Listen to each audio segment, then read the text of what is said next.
দারিদ্র্যকে সঙ্গী করে বছরের পর বছর অনাহারে অধ্যাহারে কাটানো এক মায়ের মর্মান্তিক জীবন কাহিনী।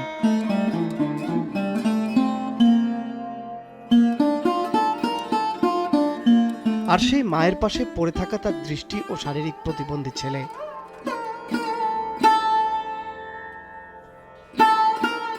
চরম দুঃখ দুর্দশা আর দুর্ভোগের মধ্যে মানবেতর জীবনযাপন এই মা ছেলের।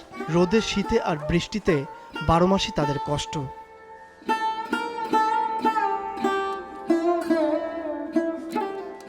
কত ঈদ গেছে, কত উৎসব এসেছে, কিন্তু কখনো কেউ এগিয়ে দেয়নি এক প্লেট ভাত মাংস।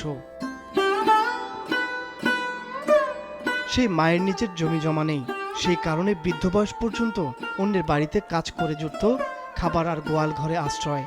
2 মেয়ের বিয়ে হয়েছে অত্যন্ত দরিদ্র ঘরে, আর এই বৃদ্ধ মায়ের সঙ্গে এখন দৃষ্টি ও শারীরিক প্রতিবন্ধী ছেলে আসগর আলী।